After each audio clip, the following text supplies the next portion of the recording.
Chers amis Borkaro, Beshem Hashem Naaseh Venatzliach, nous sommes aujourd'hui le mardi 7 du mois de novembre et le 23 du mois de Cheshvan, Echem Tovim Ul Shalom, shiur acheté ce matin par Raphaël Shimon Ben Fortuné ainsi que son frère, pour remercier Akadosh Baruch Hu de tous ses bienfaits, mais surtout aussi, avec l'aide d'Hachem, surtout la guérison de sa fille Chaya Tzipora Bat Esther, ainsi que Refoua Shlema pour son beau-père Yaakov Ben Simi, Dan et Dan Shalom Ben Kati Sarah, et aussi pour la protection de tous nos soldats et le retour de tous nos otages en bonne santé le plus vite possible, et aussi pour l'élévation de l'âme de tous ceux qui sont partis lors de cette guerre, Be'ezrat Hashem, depuis le 7 octobre, une date qu'on n'oubliera pas de sitôt, d'un massacre hors du commun, qui a provoqué la mort de 1400 personnes qui ont été charcutées, tout simplement parce qu'ils étaient juifs sur leur terre. Oufren Yehi Ratzon Shakadosh Baruch Hu Kom Damam Be'ezrat Hashem, et que le mérite de cette étude y allait Be'ezrat Hashem Dishmatam Lemala, une bonne guérison pour toutes vos demandes. Bracha Be'atzlacha, merci d'avoir acheté ce shiur. Avec votre permission, on rappellera aussi l'âme de Mazal Tov Yuvlin Batalis Mishpachat Ben Shabbat, une grande sadika qui nous a aussi quitté Hashem Be'ezrat Hashem Elet Nishmata Kedorakia, et qu'elle console ses enfants et son mari, ainsi que toute sa famille. On commence avec un shiur que j'ai préparé à toute vitesse, comme ça, rapidos, avec quelques phrases, pour le partager avec vous au niveau de l'étude sur le comportement de certaines personnes, dans le bien comme dans le mal, de ce qu'on appelle la vitrine et la boutique. Tout le monde connaît ce sujet-là, la vitrine et la boutique. Il y a ce que l'on veut laisser paraître et ce que nous sommes. Et il y a ce que nous sommes et ce que l'on veut laisser paraître. Alors, dans le cas échéant d'un paracha de Chaya Sarah, nous avons le cas de Ephron le Chiti, ce fameux personnage propriétaire de la Marat Amarpela, de Kiryat Arba, et qui vient tranquillement, comme un petit sadique, toi et moi on est amis, mais tu plaisantes, prends le champ que tu voudras pour enterrer ta femme, il n'y a pas de problème, on est amis. Puis voilà qu'Abraham ne veut pas de cadeau. Il veut pas de cadeau parce qu'il sait comment que ça se passe. Donc qu'est-ce qu'il fait? Il sort une énorme somme d'argent et il commence à compter des pièces d'argent cycle. Pas n'importe quel argent, de l'argent qui est accepté dans tous les pays, d'une valeur inestimable. On parle d'une somme astronomique. Et Ephron, dès qu'il voit l'argent, il devient fou. Dès qu'il voit de l'argent, on dirait Picsou avec les dollars dans les yeux, et il commence à compter. Et d'un coup, il dit, mais attends, Beni ou Bencha, quelle est la lettre au centre de ton nom Avraham? C'est la lettre Resh. Ephron, en hébreu, la lettre au centre, c'est Resh. Resh, ça fait 200.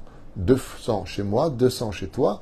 Ma Beni ou Bencha, qu'est-ce qu'il y a entre toi et moi? Ils allusion au chiffre 200 chez lui et 200 chez Avraham. Ainsi donc, ça fait 400. 200 plus 200 égale 400.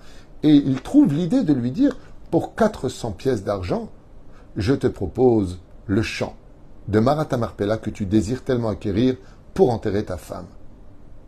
Mais je comprends pas. Juste avant, tu as dit, mais tu plaisantes, c'est qu'un champ, prends ce que tu veux, sers-toi, ce qui est à moi est à toi. Monsieur est un grand chassid.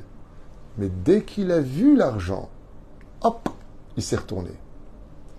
Je ne sais plus comment on dit en français, comment on dit en français, j'ai oublié, le naturel revient au galop. Je ne sais pas comment, la phrase commence, je ne me rappelle plus. Mais en tout cas, ce qui est sûr et certain, c'est que la nature d'un homme, c'est la nature d'un homme. Comme je dis souvent, il y a beaucoup de gens qui, dans leurs disputes, disent, écoute, je suis colérique depuis que je suis petit, mais je vais changer, je vais changer. C'est très dur de changer. Parce qu'une nature, c'est dans le sang. Comme le disent nos sages, il est plus facile d'étudier tout le chasse que de changer une seule chose qui est naturellement ancrée en nous. C'est pas facile de changer ce que nous sommes. Chasse le naturel et il revient au galop. Merci. Chasse le naturel et il revient au galop. Ce qui fait que la nature de chacun de nous, eh bien, très souvent, revient. Prenons le cas du pervers narcissique, qui, dans l'absolu, promet toujours de changer quand il voit que sa victime se réveille, qu'elle prend conscience et qu'elle commence à le fuir. D'un coup, il promet de s'améliorer et il va montrer une nouvelle vitrine, mais ça reviendra. Alors, est-ce que ça voudrait dire qu'il n'y a pas d'espoir? Il faut vraiment beaucoup prier, il faut de l'aide des doutes, il faut vraiment beaucoup, beaucoup travailler pour être capable de changer une nature. Mais on peut y arriver. On peut y arriver. Il y a l'autre côté, l'autre facette. Celui qui est génial, celui qui est bon, celui qui est généreux, celui qui est un élu du peuple. celui qui est un élu de Dieu. Mais quand on le voit, on voit une racaille, grossier personnage, quelqu'un qui n'est pas digne d'être appelé un prince. Il ne se comporte pas comme un prince. Il ne se comporte pas forcément bien. Mais en réalité, c'est la vitrine. La boutique, elle est géniale. Ce qui fait qu'on a des gens, ce sont de très belles vitrines, mais la boutique, une vraie ruine. Et puis, il y a d'autres gens qui, des fois, leur boutique est loin d'être à la hauteur de représenter ce qu'ils sont à l'intérieur. Mais ils sont géniaux. Ils sont magnifiques. Seulement, la boue qui les recouvre ne permet pas de distinguer cette extraordinaire lumière qui est en eux. C'est le peuple d'Israël.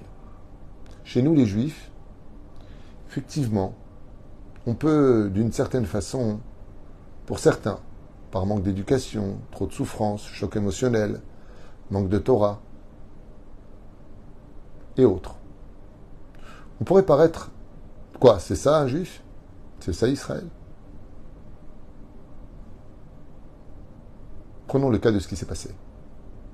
Nous sommes Shabbat, nous sommes Yom Tov. C'est Shabbat et Simchat Torah. 3000 personnes se réunissent en voiture.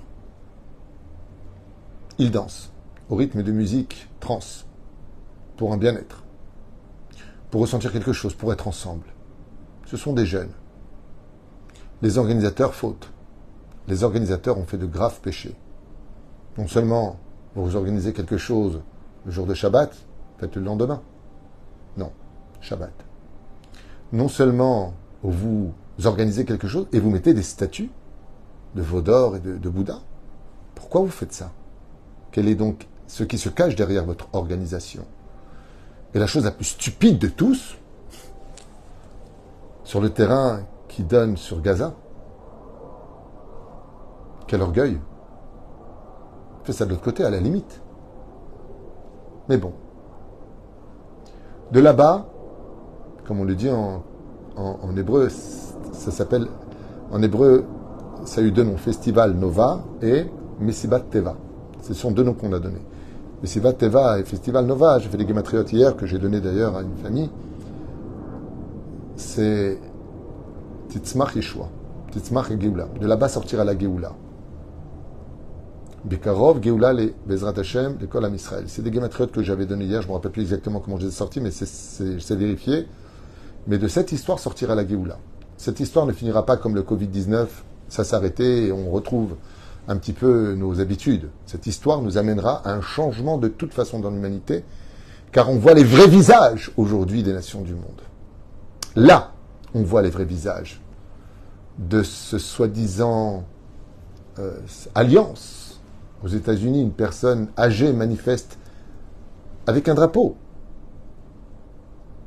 Une personne vient, lui casse son portable sur la tête et le tue. Moi, si je viens défendre des idées, je dirais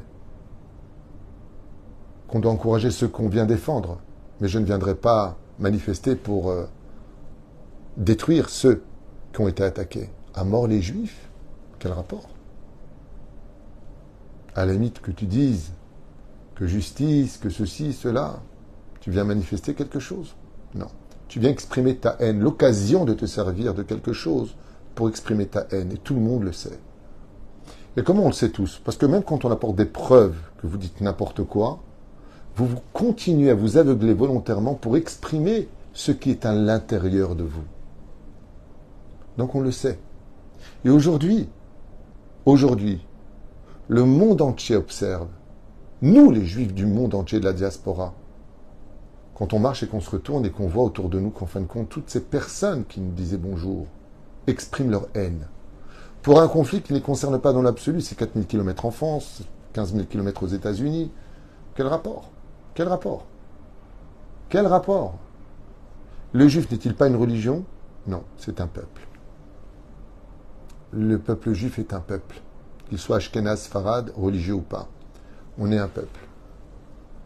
Mais ce qu'il y a d'extraordinaire dans ce festival qui a eu lieu, c'est que le vrai de chacun de nous est remonté. On a beaucoup de vidéos virales, je pense que vous les avez certainement vues pour les Israéliens, parce que c'est des Israéliens, ça parle hébreu. Et des gens racontent qu'ils étaient cachés dans les buissons. Et qu'un des terroristes du Hamas arrive vers lui. Et à ce moment-là, la personne dit dans la vidéo, j'ai dit à Dieu, regarde Hachem. Si tu me sauves de cette mort certaine, je suis Shomer Shabbat.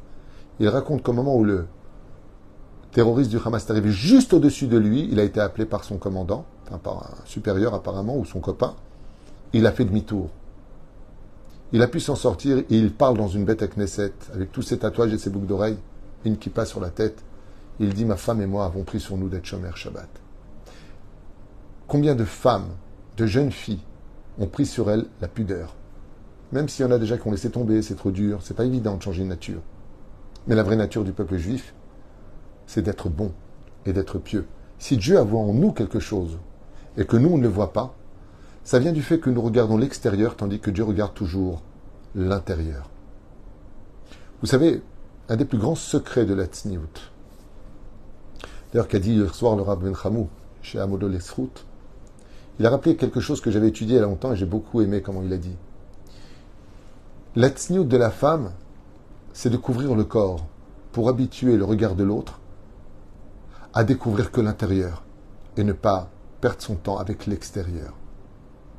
Quand on est pudique, on couvre la boutique. Non, la vitrine.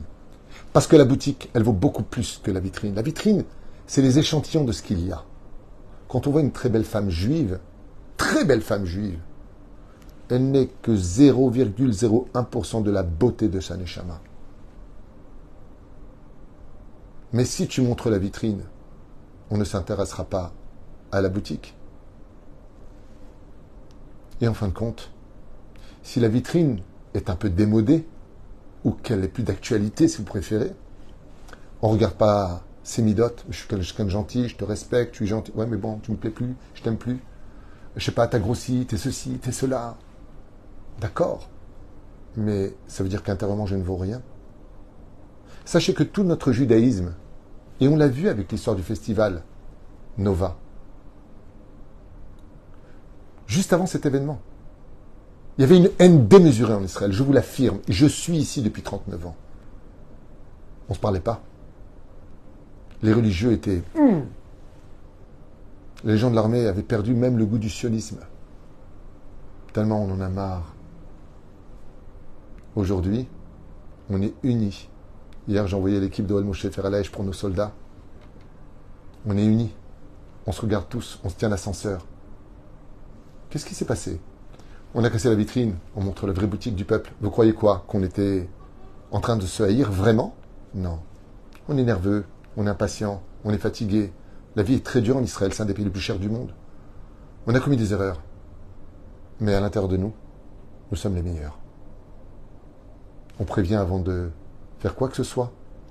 Vous vous rendez compte que l'armée d'Israël, chers amis, envoie à l'ONU ainsi qu'aux États-Unis et à tous les pays qui veulent bien regarder toutes les preuves que sous l'hôpital central se trouve le QG du Hamas, que de là-bas sont les prisonniers, que de là-bas se trouvent tous les missiles, que de là-bas tout le QG est sur place, juste en dessous. Et qu'ils ordonnent aux malades de rester sur place alors qu'ils auraient dû être évacués. Mais on a découvert que les ambulances qui ont sorti par le sud de Gaza vers l'Égypte étaient empreintes de terroristes à l'intérieur pour perpétuer l'idéologie du Hamas ou du djihad islamique ou des frères musulmans. Il n'y avait pas besoin de le faire. On voit que dans le monde entier, il y a beaucoup de frères musulmans. On le voit.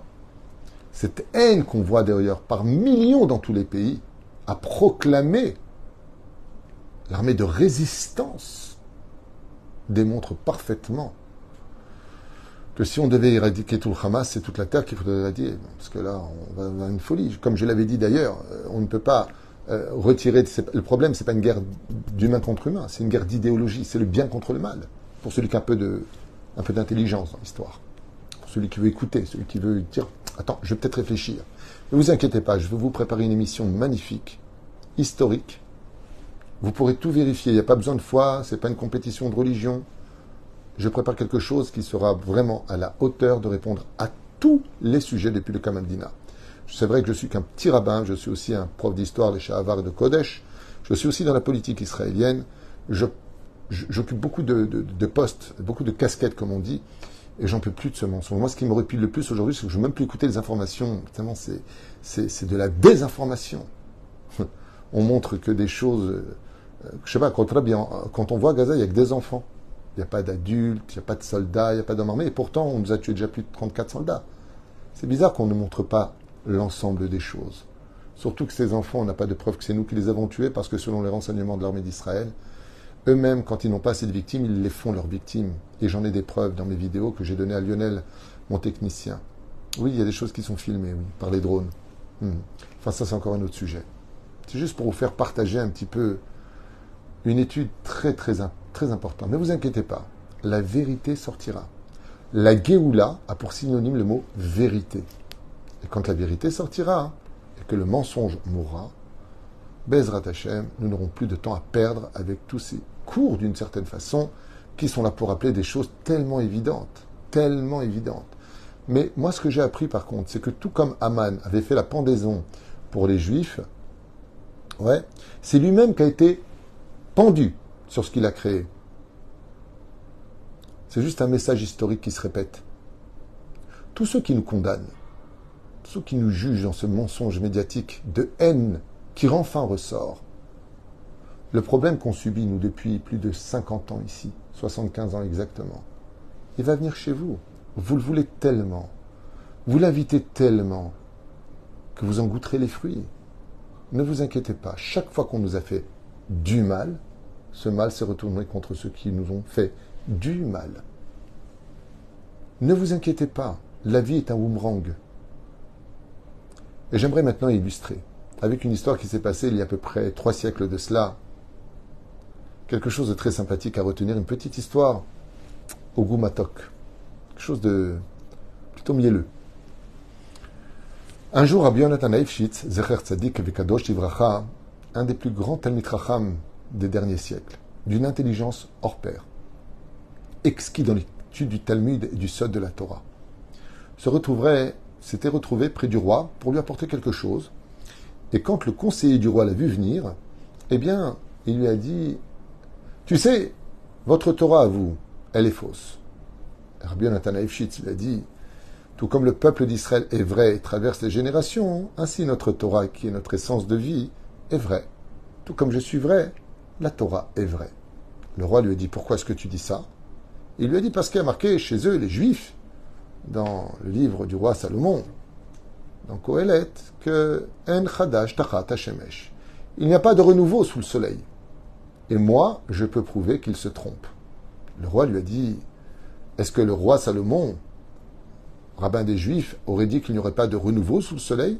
Il dit effectivement, il n'y a pas de nouveau ou de renouveau sous le soleil, mais il y a toujours du nouveau au-dessus du soleil. Voulant exprimer que si on s'élève au-dessus de la nature, que si on est capable de montrer notre vraie nature, qui est souvent surnaturelle, alors on peut avoir des miracles. Mais en dessous du soleil, il n'y a pas de nouveau, que la nature d'un homme est la nature d'un homme. Le roi, très excité, demanda alors dans ce cas-là une confrontation dans 3 jours, devant tout le monde. Effectivement, Rabbi Yonatan Leibshitz, Zecher Tzadik Vekadosh Livracha, s'en retourna dans son étude, et puis lui, pas de temps à perdre avec un abruti qui dit des bêtises et qui dit que la Torah est fausse. Il est sorti complètement du contexte et il s'est mis à l'étude de la Torah. Seulement voilà que le mercredi arriva, on tapa à la porte de Rabbi Yonatan Leibshitz, et là il voit des gardes en lui disant « Nous vous rappelons que vous avez rendez-vous à midi au palais du roi pour une confrontation. » Et là Rabbi Yonatan Leibshitz, il était complètement sorti de ce conflit, pour lui, il n'y a pas de temps à perdre avec un conseiller qui dit des bêtises plus bêtes que sa tête. Il soupire, il ferme son étude, et puis il avait l'habitude d'avoir une boîte de tabac, un peu grande comme ça, dans laquelle il prenait un peu de tabac, et pour commencer un peu à penser. Il ne fumait pas, mais il prenait du tabac. Et voilà qu'en prenant un peu de tabac, il a laissé sa boîte ouverte, et une toute petite souris de rien du tout rentre à l'intérieur. Ne faisant pas attention, il ferme sa boîte, puis il la met dans la poche. Il était tellement encore concentré sur l'étude qu'il venait de fermer à l'instant qu'en rêvant dans le palais du roi, il se demandait « Mais qu'est-ce qu'il veut ? Qu'est-ce qu'il veut chez moi, l'autre ? Qu'est-ce qu'il veut ?» Et voilà que il arrive devant le palais du roi. Et l'autre, il dit, ben voilà, je vais vous prouver par A plus B qu'il y a toujours du renouveau en dessus du soleil. Il tape des mains, et d'un coup, on voit un chat, habillé en costume de serveur, qui se tient sur ses deux pattes arrière, et qui tient bizarrement, avec ses deux pattes avant, un léger plateau, très léger plateau, avec lequel il y a des petits gâteaux posés dessus. Et le chat arrive jusque devant le roi, et lui tend le plateau pour lui dire « Servez-vous ». Le roi stupéfait, tout le monde applaudit, tout le monde rigole, tout le monde est assez choqué de voir qu'un chat était si bien dressé pour arriver à faire quelque chose, ce qui n'est pas du tout. Là, s'il vous plaît, juste un instant, je vous le répète à chaque cours, ne répondez pas aux provocations de ceux qui sont derrière l'écran et qui vous insultent, ainsi de suite. De toute façon, ils savent que ou tuer ou insulter, ou ils n'ont pas d'argument, donc il faut bien qu'ils se défendent comme ils peuvent. Évitons de descendre à leur niveau, s'il vous plaît. Donc, pour en revenir, ou frapper d'ailleurs, pour en revenir là où est-ce qu'on en était, eh bien, voilà que le Rabbi Nathan Lifshitz voit que tout le monde applaudit et qu'effectivement, lui-même, il est assez surpris de voir qu'un chat est devenu comme un humain, il sert, et ainsi de suite. Le roi le regarde et lui dit, attendez un instant, il sort sa boîte de 9 faits, puis il vient pour prendre, et au moment où il ouvre la boîte, la petite souris qui était à l'intérieur s'échappe et court par terre à toute vitesse. À ce moment-là, le chat, quand il voit la petite souris partir, il laisse tomber le plateau, il se remet sur ses quatre pattes et il fonce sur la souris. Et là, le roi, tout le monde, les ministres, applaudissent Rabbi Yonatan Lifshitz, alors que lui, il n'a pas fait exprès, à la base. Ils applaudissent, et il a dit, en voyant ça, le roi, effectivement, on voit qu'on peut dresser un chat, mais la nature d'une personne, ça reste la nature d'une personne. Un chat est resté chat. Il a suffi qu'il voie une souris pour qu'il se rappelle que c'est un chat qui mange des souris. Et ainsi donc, on voit, dans le cas de Ephron, dans le cas de toute cette hypocrisie de la Deuxième Guerre mondiale, bonjour Madame Cohen, une petite baguette, appelle la Gestapo, on va lui prendre son appartement. C'est historique ce que je vous dis, c'est pas une insulte. On le voit aujourd'hui. On le voit aujourd'hui. Toutes ces personnes qui sont rentrées avec les plans de chaque endroit, qui habitent dans la maison, combien y a-t-il d'habitants, est-ce qu'ils ont une arme ou pas, d'où est-ce qu'ils ont eu tous ces renseignements? Quand on les a arrêtés, soignés et questionnés, eh bien ils ont dit que c'était tout simplement ces ouvriers de Gaza qui travaillaient depuis 30 ans à 35 ans pour ces mêmes lieux qui ont été massacrés, qui ont donné tous ces renseignements.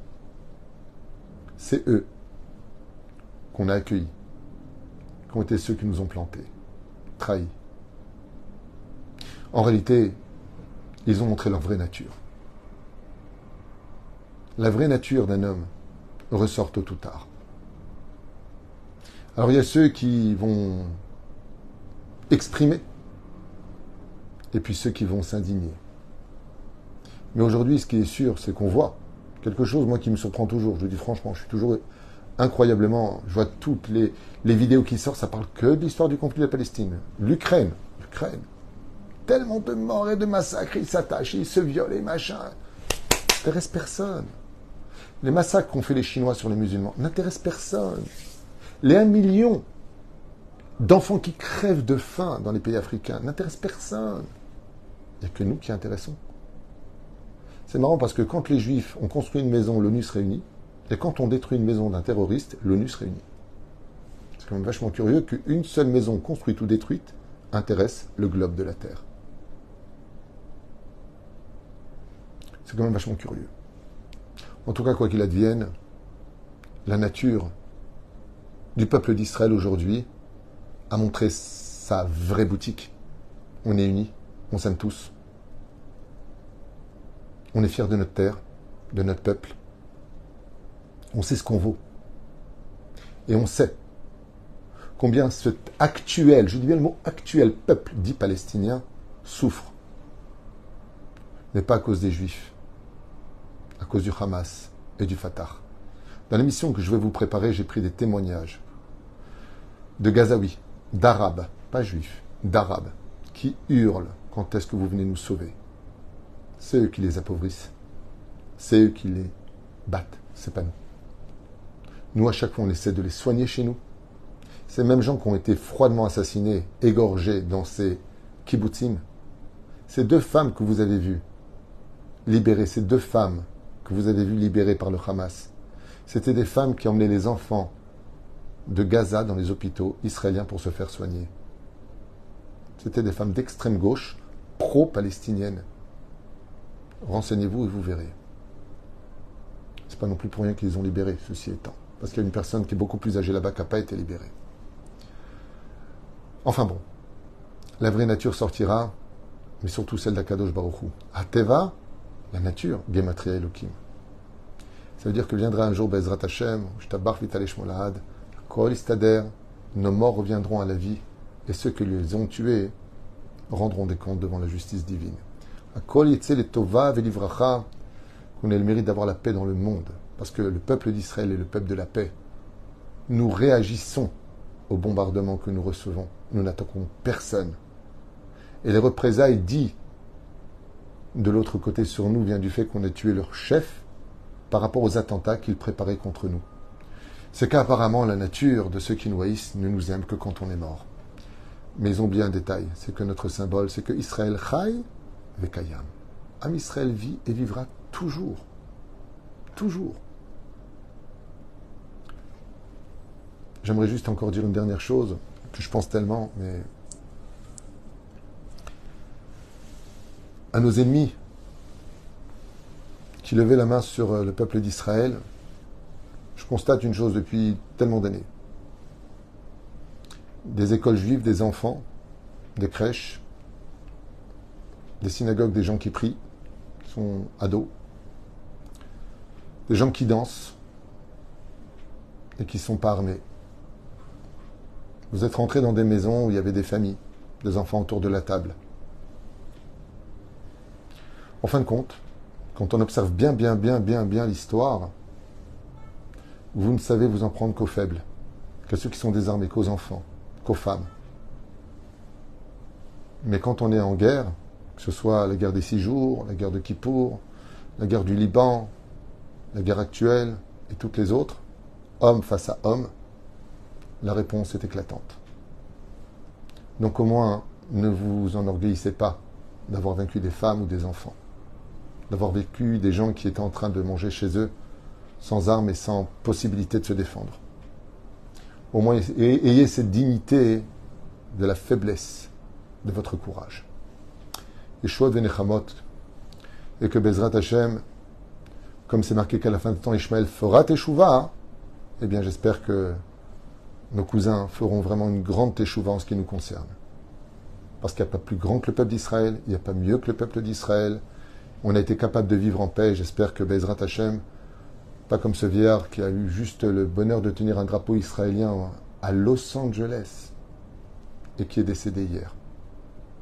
Parce qu'il tenait juste un drapeau, un vieillard, parce qu'il tenait un drapeau. Une fille juive de Lyon, qui a juste 30 ans, une femme, un vieillard, coup de couteau. Vous êtes la honte de l'humanité. Vous êtes la honte de la moralité. Venez avec des arguments, venez avec des preuves, venez avec la parole, sans vulgarité, sans insulte, sans menacer, et sans vous prendre tout le temps qu'aux faibles de notre peuple, pas parce qu'ils sont faibles, mais parce qu'ils ne savent pas se défendre. Cogitez un petit peu.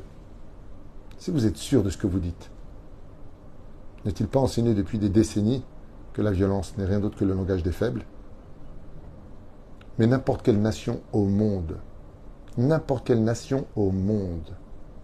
qu'aurait vécu un tel massacre en une seule journée se serait levé, détruire par une bombe atomique ceux qui ont fait un tel désastre, ou une bombe moins conséquente. Nous, on rentre à chercher ceux qui ont agi contre nous. Et en évitant les civils. Mais quand ils se cachent derrière, comment on peut faire? Comment on fait? On ne peut pas dire à un missile, alors là tu tapes, celui-là à côté tu tapes pas. On ne peut pas. Vous savez pourquoi on ne peut pas? Parce qu'ils s'en servent. On a parlé avec les habitants du nord de Gaza. Vous savez quelle est la réponse qu'ils ont donnée à Tzahal? On veut partir, mais ils ne nous laissent pas partir. Ils se servent de nous. Il y a des vidéos là-dessus. C'est eux qui parlent, c'est pas nous. Ah, j'ai oublié. Je vous laisse avec ça. Cette vérité n'intéresse personne. Ce n'est qu'un prétexte. Et vous savez pourquoi? Pour deux choses. La première, c'est que Dieu est avec nous. Et que la deuxième, on n'a rien fait de mal. On a juste eu le bonheur d'avoir le malheur, aux yeux de certains, d'être né juif. Baruch Hashem, je suis juif.